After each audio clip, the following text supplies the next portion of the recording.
Part of a partnership between the Bronx Institute Summer Gear Up program and the Lehman College Department of Journalism, Communication and Theater, high school students from around the Bronx participate in an annual journalism workshop here at Lehman College. They learn everything from working behind the cameras to creating their own personal websites. But we would like to find out a little bit more about the issues that concern them, such as cyberbullying, teenage pregnancy, sexting, internet smut pages, gangs, and many others. Joining us are this year's students in the class: Siaree Alvarez, Krishranard, Jasmine, Laurent, Tiana Maclean, Nicholas, Noel, Farzana Ramjohn, Tania Rahman, Jade Riley, Alisha Shakoor, Cecilia Tettey, Ashmanie Khalian, and Danielle Mcleod, and Dania Lewis, and Christopher Caraballo. Welcome to the program. It's a pleasure having you guys here with me. Thank you. One of the things that we've been doing during the few weeks that we've been together is we've been talking about some of these issues that are of concern to you here in the Bronx.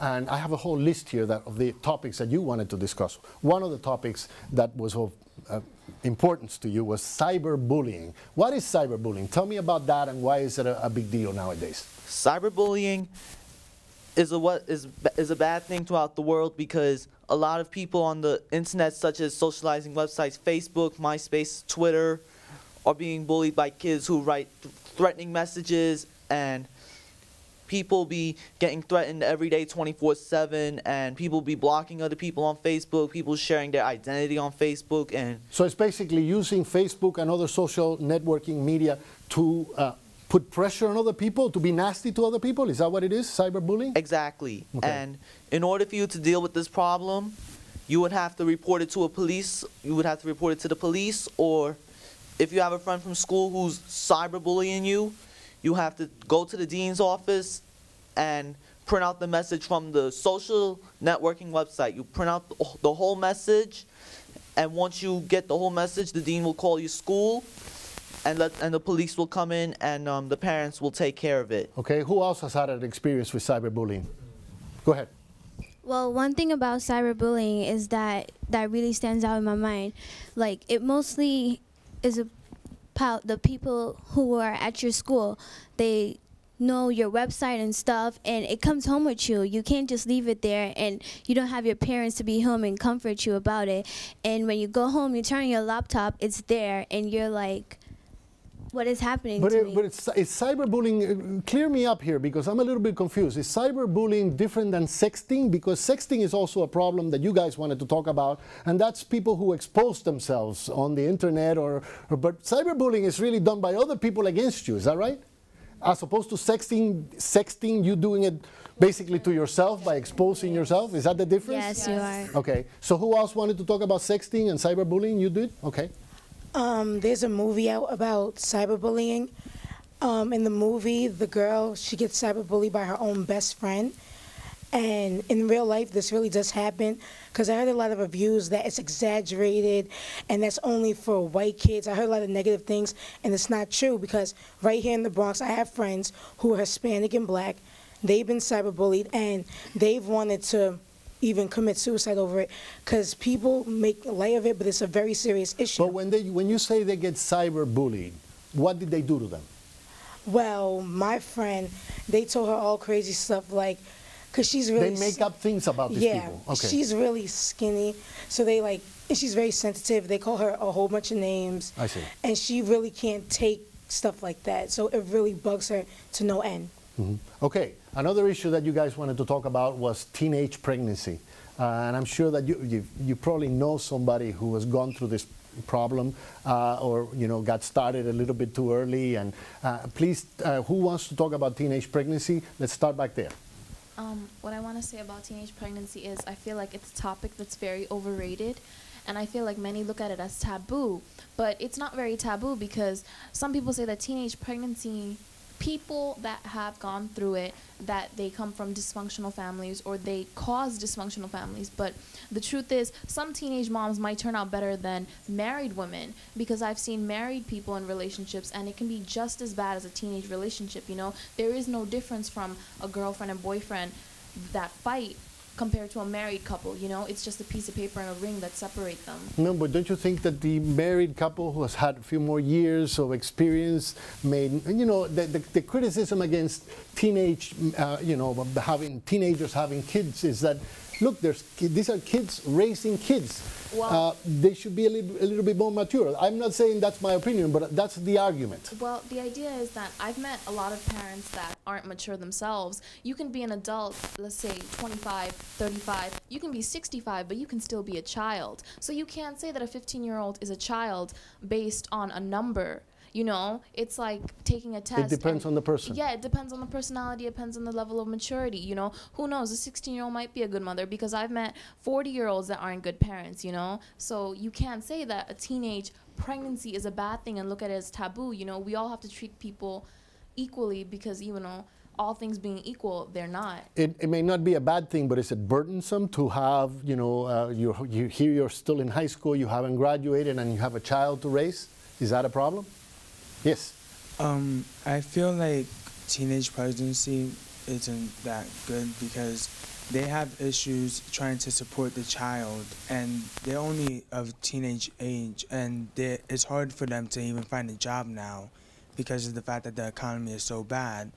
So how are you supposed to support a kid when you could barely even support yourself? Good point. Yes. A teenage pregnancy is the worst thing that happens to a teenager throughout the world, and the best way for a teen not to get pregnant is to have safety protection, such as wearing a condom, and for a girl to take birth control pills. And if the girl takes birth control pills, it will not get her pregnant. And the best way to avoid sexual intercourse is to be abstinent. Okay. How does everybody feel about that? Okay, now we have a lot of hands. Everybody wants to talk. Go ahead. I don't believe it's the worst thing in the world. I think accidents do happen, you know? I mean, it's part of life. You all learn from it. But as time grows, you mature from it and everything. I don't think it's the worst thing in the world. I mean, you learn from your mistakes. You do what you can to be good to your child, to make them have a really good life. It's not the worst thing in the world. I disagree with you with that. But I think Nicholas ignited a fire here. Who wants to react to Nicholas? Yes. Yeah, I wouldn't necessarily say it's the worst thing in the world. And birth control is not always effective because girls will take it wrong. So if you want to have sex, of course, protect yourself. But condoms do break and accidents do happen. And that's about it. Okay, anybody else? Okay, yes. Sometimes pregnancy doesn't actually happen by choice, and some kids might have gone through traumatic issues that have made them pregnant. Like, it's not always they had sex and now they're pregnant. Sometimes it's not their fault. And I think it's wrong for society to look on teenagers that are pregnant and say, oh, it's her fault, she deserved this, she deserved this, because in actuality, sometimes she didn't deserve it. Sometimes it's not her fault why it happened. Okay, let's move on to the next issue because we have a lot of ground to cover. And one of the things that you guys wanted to talk about is labels. What did you mean by that when you put on the list here, labels? What are you worried about? Who's worried about labels or being labeled? I think in today's society, especially with teenagers nowadays, they're so quick to judge. Like if you're a girl and you have a lot of guy friends, you know, sometimes they might call you a slut or whatnot. And people are so quick to judge you without even, you know, giving you the chance, without even having the chance to even get to know you. So they're just so quick to judge you right off the bat. Yeah. Labels, anybody? Jumping off of what she said about people having, sometimes I hang out with more boys than girls because I just don't like the baggage that girls carry. They're just more emotional, and I just don't like surrounding myself with so much emotion. So just because I hang out with more boys than girls doesn't give me a label as a slut or something, because I'm not doing anything with them. It's just like I connect with them better than I would connect with a girl. So people just come to assumptions. Is that what you're saying by labels? And when they're totally wrong sometimes? Yes. Okay. I also agree with her because girls get judged more than guys, and it's not appropriate. Like, girls, like, they do what they do, but sometimes people don't know the situation or anything like that, and girls get criticized more than anything, and it's wrong. I'd like to add on to what she said. I feel like girls are put under more pressure sometimes on how we look, on how we act, about how we represent our families, how we represent our friends. And I feel like even though people don't, sometimes people say that, oh, you know, I totally understand you, but you really don't understand unless you go through it. So I feel like the pressures that society puts on us have a result on the way we label people, because if you read books, you're a nerd, you know? If you wear a lot of black clothes, you're emo. If you play a lot of sports, you must be a jock, you know? If you hang out with boys, you must be a slut. All these you must be's. If you're a Muslim, you must be a terrorist. Yeah, yeah. Yeah, and wow, you guys. But yeah. No, seriously, I mean, those are the misconceptions that they're out there, and I only mention that because it's happening to the Muslim community right now, and it's totally unfair. To see one group, you know, labeled that way, it's totally unfair. And I think most Americans recognize that. I think you guys are recognizing it right here. Now, let's go to the next one, okay? Because this is sort of related. The image that the Bronx has, Bronx stereotypes, that image that people think, oh, you're from the Bronx? What do you mean you're from the Bronx? Who wants to talk about that? Go ahead. People, when I tell people that I'm from the Bronx, they think that it's like a ghetto community with like lots of crime and trash, and then like if you take them to the Bronx and you take them to parts that they've never been before, like my aunt, when she first came to the Bronx and she was on White Plains Road, she was actually scared, like she didn't know where she should go or where she should turn. But then we took her to Pelham Bay and she's like, this isn't the Bronx, I don't know this part of the Bronx. It's like you can't judge an area just because, you can't judge like a whole community just because of one area. It's not what it's about. Well, actually, I told you this story. I've had French students, exchange students from France, and they all come here very, very much afraid of the Bronx because in France, there's an expression, oh, it's the Bronx. When they say it's the Bronx, they mean it's the worst. And so they come here with this preconceived idea that they're going to be mugged the moment they get here. And it doesn't happen, and they go, oh my God, it's not as bad as I thought. Yeah, you had an anecdote about this, right? Yes. When I went to Connecticut with my cousins, her friends thought that since I was in the Bronx, that I was in a gang or a thug, some female thug or whatever. And then when I went to Miami last year, my other friends' cousins thought that I owned a gun or I've been in a shootout. It was like absurd to hear that. Yes. Nicholas.